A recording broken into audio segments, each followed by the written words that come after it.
welcome to our World Cup preview show. We're down to the final four teams. We're into the semifinals. It's been one hell of a tournament, and with us is Dynamite David to help preview these semifinals and maybe look back at a couple of the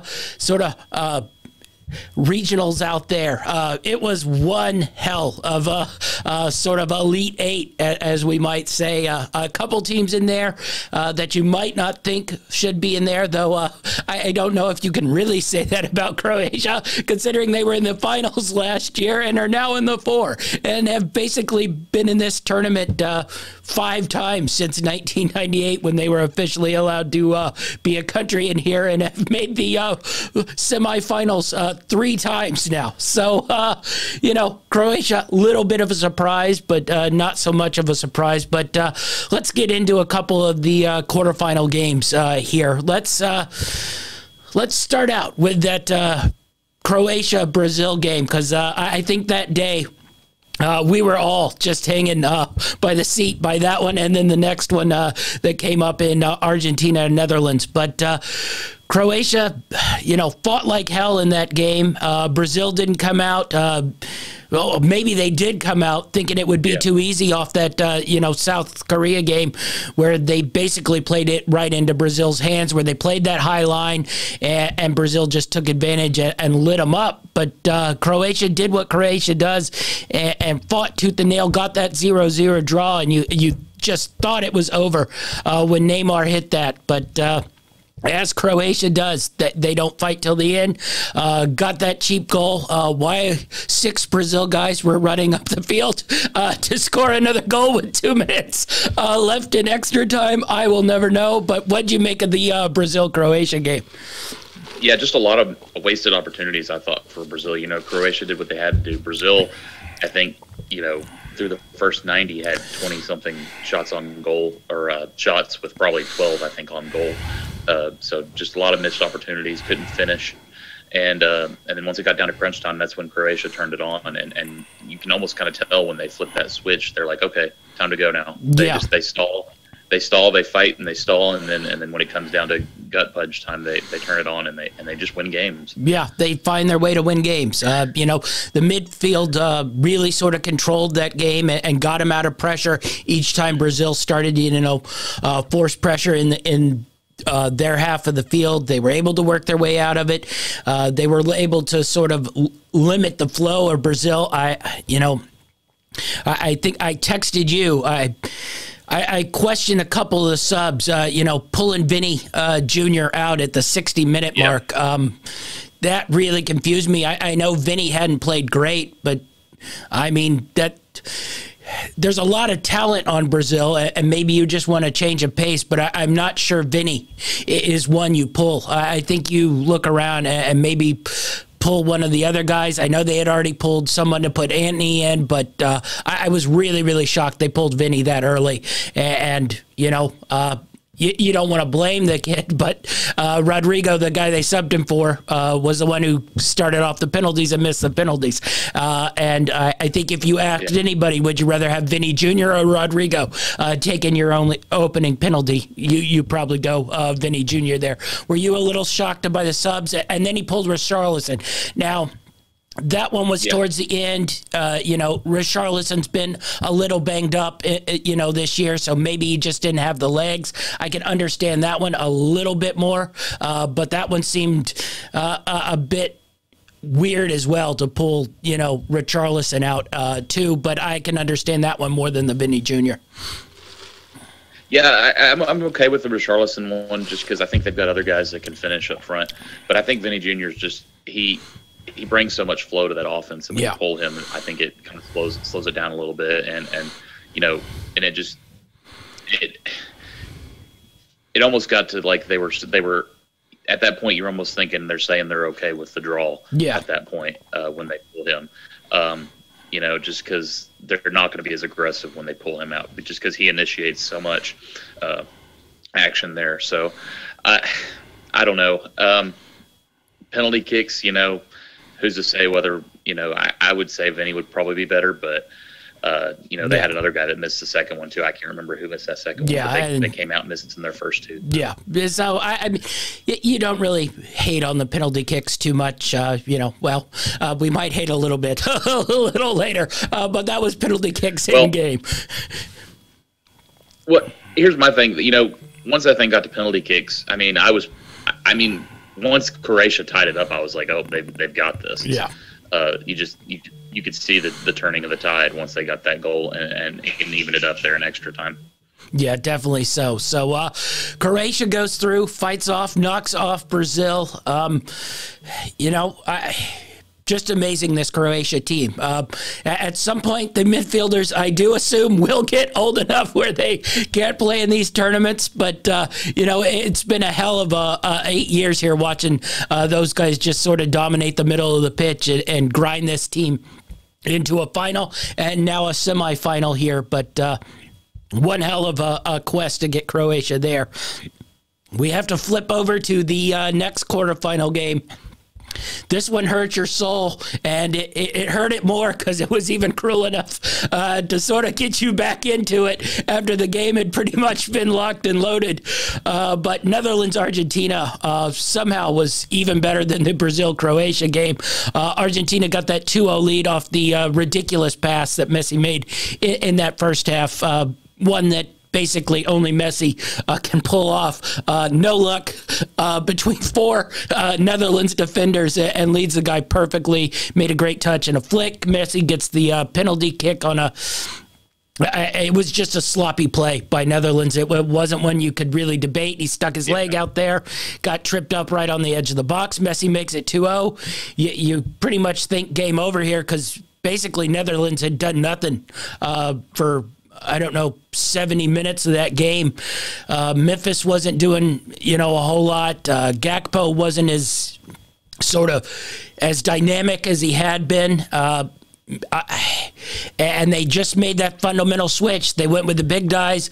De Jong, I don't even want to try to pronounce the Chesterfield's name, but handful of big guys, and then Virgil van Dijk all of a sudden became a striker, also coming up there up front.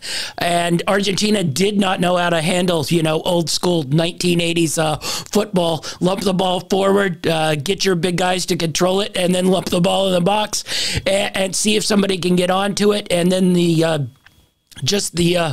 ballsiest call, I think, of basically the whole tournament to run that set piece. You saw it in the England game. They took the shot on goal with Rashford, almost hit, but to not take a shot on goal there and call a set piece, I can count on the...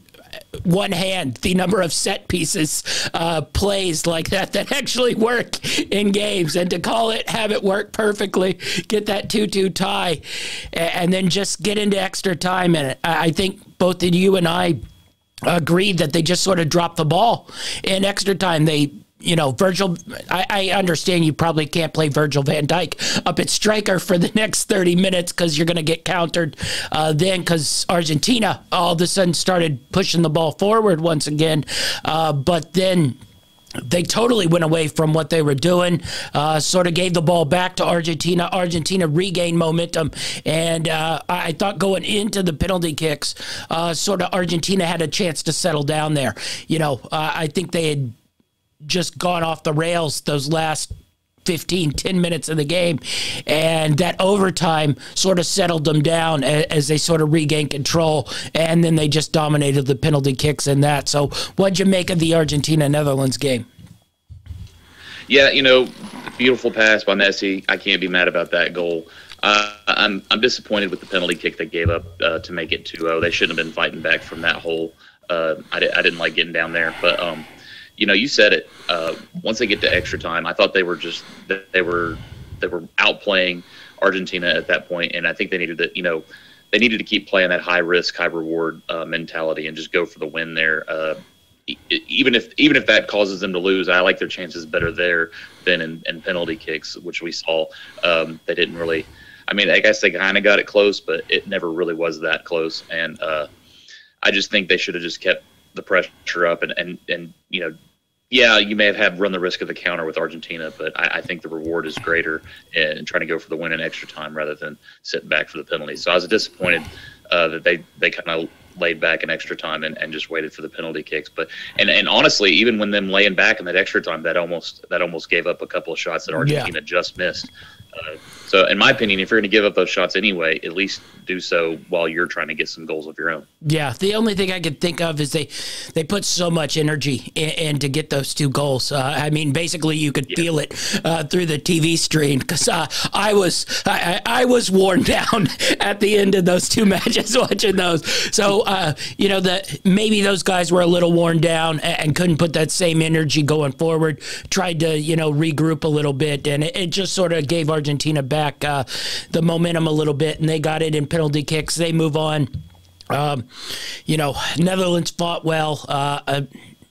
The only thing I could say, maybe you switched to that sort of lumping the balls forward strategy a little earlier, but I don't think there was any way to know that it was going to be that successful and boggle Argentina that much, because basically you took out 3 of your best players and put in, I'll say, fringe guys who they play at high levels, but they play on sort of mid-tier teams in the higher leagues. It's just, I don't know if you can automatically go, yeah, this strategy's going to work versus Argentina as well as it did. All right, let's move on to the second quarterfinals, and this one Day 2 wasn't as exciting. The France-England game was played really, really well. That was probably the cleanest sort of football game, but this one, Portugal reverted back to the Portugal, hurt our wallets a little bit. I will say, if my wallet's going to be hurt, I'm happy it was Morocco that sort of went through and took down Portugal. I do find it funny. I'd been going against Portugal basically the whole tournament. They made that, Ronaldo switch after we had already taken the Swiss. And I sort of texted you in an emergency, make up betting, don't take, find a way not to take the Swiss here. That sort of worked out. I didn't get as much down as you did. You managed to even it out. But Portugal just reverted back. Ronaldo in, Ronaldo out. They just sort of let Morocco control the game. I know that seems funny to say because Portugal had the ball, but if you go back and watch the game, all the opportunities really were Morocco. I mean, there were 3 or 4 legit Morocco chances where they could have scored even more goals than the one they did, and Portugal, I'd say, one really, really good chance right at the end there with the Pepe header. A couple fringe chances there with like João Felix taking, a shot that would have had to have been a really magical shot and curve through 3 people and wide of the goaltender and curve back in. You had Ronaldo having to do a 180 spin kick onto the goal that was not really a big chance, and Bruno had I'd say an okay shot at goal, but really just not much created by Portugal the whole game, which played right into Morocco's hands. I was a little shocked that Morocco was able to sort of keep that energy up after all the energy they had spit in that first round game. You saw Saiz come out, Hakimi had to come out, Ziyech had to come out. So what'd you make of this Morocco-Portugal game? Yeah, I was surprised they were able to come out with that energy and really shocked when they got a first half goal. I thought they would play this kind of Croatia style, and which is kind of how they've been playing most of their matches. But, it's like you said, they really weren't sitting back and defending. They had a lot of opportunities. Honestly, this score could have got even worse, I think. Yeah. Yeah, they played a much higher line than they did the match before. They were going to go forward if the opportunity sprang. Now, they weren't going to be overly aggressive in it, which probably worked out best because Portugal really didn't do that much. But Morocco goes through, first African nation to sort of make their way through. We'll see if they can deal with France. The last one, France, England. Like I said, this was probably the cleanest sort of played. Good football on both sides. France, probably the cleaner goals overall. Just a beautiful goal to open up the match from outside the box. And the Giroud header was really, really nice. But this one just comes back to the old adage. France finished their opportunities. England didn't finish their opportunities, including, 2 penalties. The last one, I must say, I don't know what the hell the France defender was doing, but it almost got me into a big money range. But then, pressure of the moment came, skies it over the goal, and France goes on. This...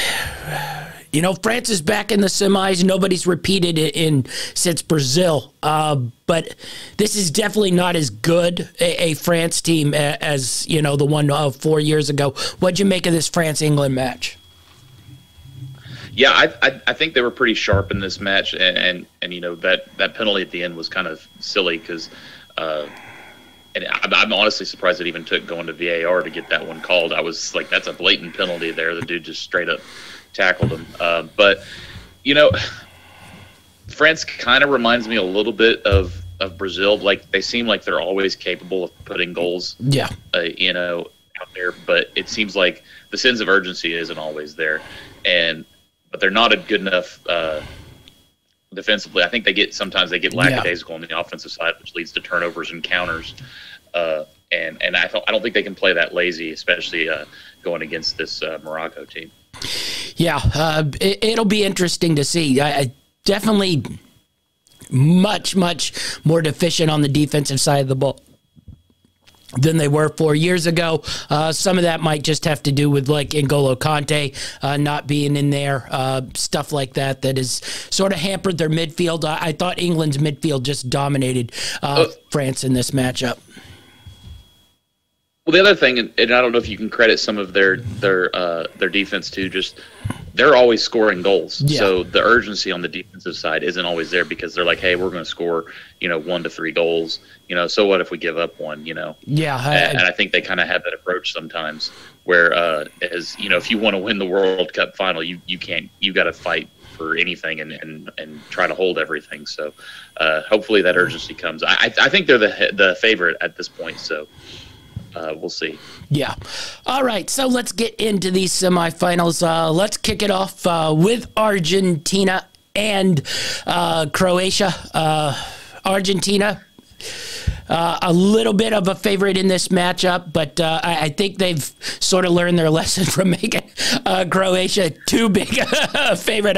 I think they've lost a lot of money the last handful of years on teams just sort of taking Croatia here. But this will be an interesting matchup because it's sort of the one spot where I think Argentina weak is in that midfield, and I think you saw it a little bit in that Netherlands game when they had to pull DePaul out, who had been, a little bit banged up. As soon as they pulled him out and had to put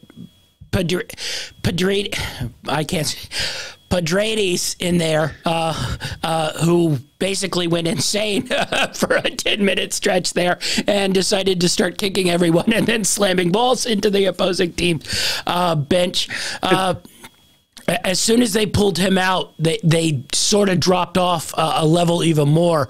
And I'm curious if DePaul will be able to be a go one into this Argentina squad, and then how long will he be able to be a go, or if maybe you open up without him in there and then try to close with him, instead of making him play those first 60 and not having him in there for those last 60.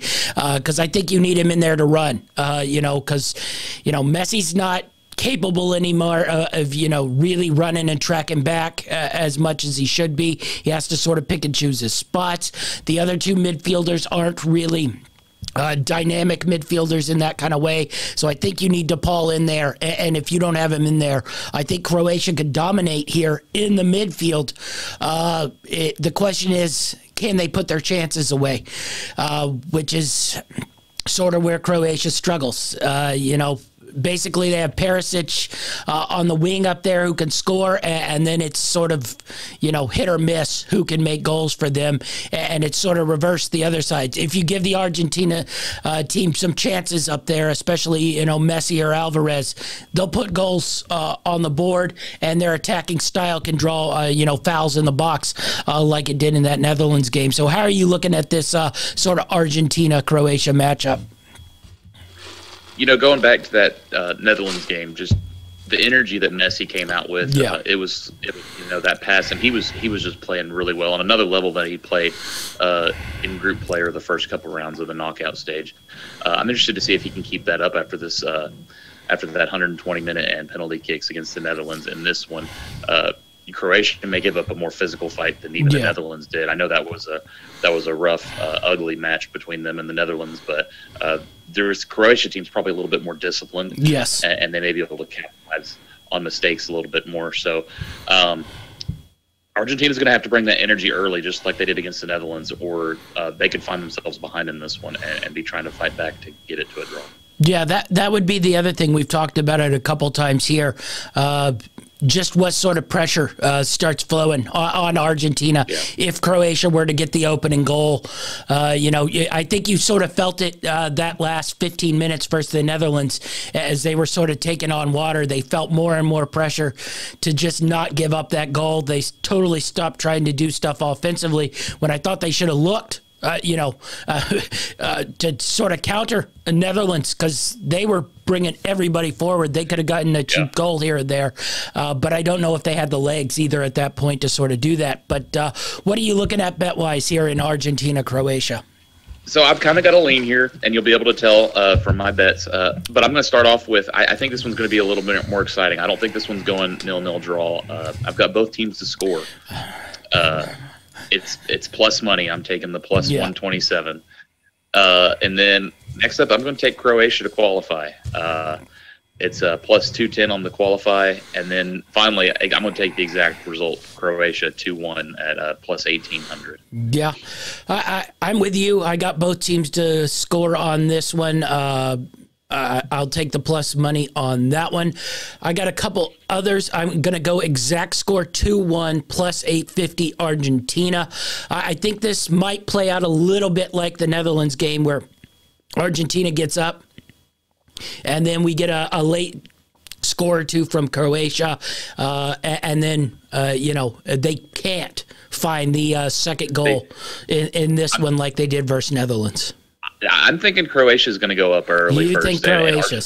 I think Argentina is going to be the team scrambling, and they're not going to get quite enough. And I'm thinking 2-1 the other way. I want to see the lineups too. I want to see Argentina has a handful of guys who are suspended because of yellow cards. So does Croatia. I want to see what Argentina does in the midfield. I should say these are just prelim bets. We don't make any bets before seeing lineups, or we end up in a Switzerland situation where I have to send emergency texts of do not take this bet. So I got a couple others. Result, both to score, Argentina plus 400 in that one. I got anytime assist, Luka Modric at plus 460. I have a two-leg same-game parlay. Anytime assist, Messi, anytime goal score, plus 474. He did it the other day. I look for him to be able to sort of try to carry them once again here. So look for him to get the assist and the goal, plus 474 on that. And then I have a couple Croatia goal score. You saw where once Netherlands put that height in there and started lumping balls into the box, that's actually something Croatia does pretty well. They got a couple guys who can do that. So I got Perisic, anytime goal score, plus 550. Really, really good header of the ball. I don't know if Bruno Petrovic will play, or he probably will play. He probably won't start. He's the big guy who got the goal, in the extra time. I wouldn't call him a pleasing player on the eye. He's a little clunky, but he is a big body, and maybe they see that. Maybe they throw him in as a start. Maybe they just bring him in, late in the game at plus 470. And then Mario Palisic, who does start on the other wing opposite opposite. Perisic is a real good header of the ball. So I look for them to get some crosses in, try to get headers of the ball. Also, score assist of Von Perisic, plus 250. I actually like that one the best because he's great at crossing the ball, and he's also great at scoring the ball, especially with headers off crosses, especially off like set pieces. So I believe Perisic got one in the not the quarterfinals, but the round of 16 game, a header in that one. So score assist, either one of Von Perisic, plus 250 in that one. So I have results-based Argentina's, goals-based Croatia to cover all my bets. Like you, I don't think this will go into extra time, which is a dangerous thing to say with Croatia, because basically every match in the knockout stages goes to extra time. So I would say beware and maybe cover yourself with all the results in extra time. But nonetheless, I think Argentina gets it, goes up a little early, and Croatia tries to fight back, just not enough. But I really want to see what these two lineups look like when they come out. All right, on Wednesday, France, Morocco. Now, I have an interesting feel on this game, so I got a whole lot of sort of bets, and I'm betting on how I think this game's going to go. So why don't you lead us off? How do you have your bets in sort of France, Morocco here? I think Morocco's run ends here for sure. I think France is going to find a way to win this one early. I think they get a first half goal. But to cover myself, I am going to take the draw, France, first half, second half at plus 285, just in case Morocco can hang on to that first half draw. But I don't have them down on my plays yet, but I think this could be one where you start looking at over goals on France's side. I think the dominance is going to show here. And I've got France to win to 0, a little over even money. And then I've got Mbappe to score 2 or more at plus 700. I think France maybe could put on a show here. I'm going a little bit the other way, but not fully the other way. I'm going Morocco comes out, and in that first 45, they have the energy. They have, that stadium's going to be packed with 100,000 of the Arab and African nation. I'm not sure all of them will be actually Moroccan, but it will have two different continents basically behind them in this stadium. So I think maybe this would be another one I'd also look at the lineups because, Morocco has had energies. I'm assuming Hakimi goes for sure. I doubt Saiss goes. I'm assuming Ziyech will go. You need a handful of those two guys in the midfield who have just been awesome for Morocco. How they have any legs left, I don't know. But I want to see if they also can make it a go. But I think that first 45, Morocco has enough sort of crowd energy pushing them on, and I think they can steal one here of France. We talked about France sort of playing a little bit sloppy here, especially on the defensive side of the ball. Morocco comes out with a lot of energy, maybe gets that 1-0 lead going into halftime. France comes out second half, at least gets the draw, probably gets the win. So I have a handful of bets playing out how I think this game's going to go. I have just a halftime bet, Morocco plus 650 to win in the first half. I have halftime, full-time, Morocco plus draw, halftime, full-time, Morocco, France. So two big ones on that one. I also have the protection, France and pins, France and extra time. I think if this goes to extra time or pins, probably goes to France. I'd be a little more nervous if it makes it to pins, though, because Morocco's going to be fired up if they can get this thing into penalties versus France, especially with all that crowd behind them. When you talk about expectations and pressure, I mean, Morocco has zero expectations at this point. So you get the penalty kicks, they're going to be playing loose and with energy, and France is going to have all the pressure on them. Yeah, I think you'll see it where they'll feel confident just drilling pin after pin, and I think a couple of those France guys might sort of short-leg it a little bit, and so I might throw in France and Morocco in pins if I think it's going to get that far. I got a couple goal scorer props as well. I got anytime goal scorer Hakim Ziyech.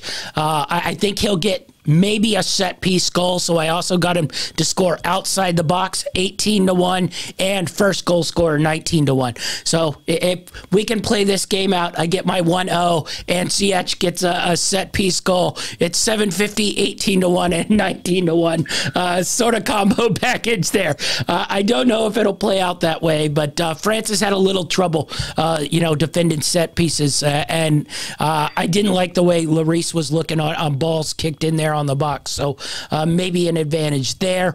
I also am going with the both to score in this one as well. France, Morocco plus 132, and then a couple scores. Correct score 1-1 plus 750. Correct score 0-0 plus 700, and then I got result both to score draw plus 550 in that one. So I'm going for a lot of long shots. I think we at least get a good 45 out of Morocco here, and then maybe the brilliance of France wears down. I'm also curious maybe if France plays it that way too. Let Morocco expend as much energy, in that first half, and then push it into the second half. That wasn't a great strategy for Portugal, but I trust France a little better going forward than I do Portugal. So that's what I got in that one. We'll see if that one plays out exactly right. All right, before we wrap this up, futures. Still a little bit of action here. I got a couple that I saw odds-wise that at least seemed a little bit desirable. I know you had one or two. What are you looking at futures-wise? I just took a couple straight forecasts for how the rest of this cup's going to finish out. I'm going to take France over Croatia in the finals at 4-1. And then Croatia over France at 14-1. I like those two going to the finals for a rematch. Yeah. I got a couple here. Croatia plus 750 to win the World Cup. I thought that was, pretty good value. Better value than basically what you get in the Argentina-Croatia matchup if you just took Croatia to qualify. Basically, if you could get them into that World Cup, get plus 750, you can start playing around with all sorts of stuff there. Also, Morocco plus 470, runner-up. I did this because it's actually better value to take this than to take them just to qualify in the France game. If you think they're going to win and make it to the World Cup finals, you might want to throw a plus 470 in there because it's better value there. Now, if you think they're going to finals. Yeah. Now, unless you think they're winning the finals, but if you think that, you should probably be placing a lot of future bets, because if anyone still has value to win the World Cup, it's probably Morocco here. I have Argentina over Morocco plus 700 in this one. Once again, I'm using that as value better than the to qualify Morocco to win that matchup. It's just better numbers overall. And then I have Golden Boot winner, Messi's 3-1, Giroud's plus 650. Both are only one game behind Mbappe.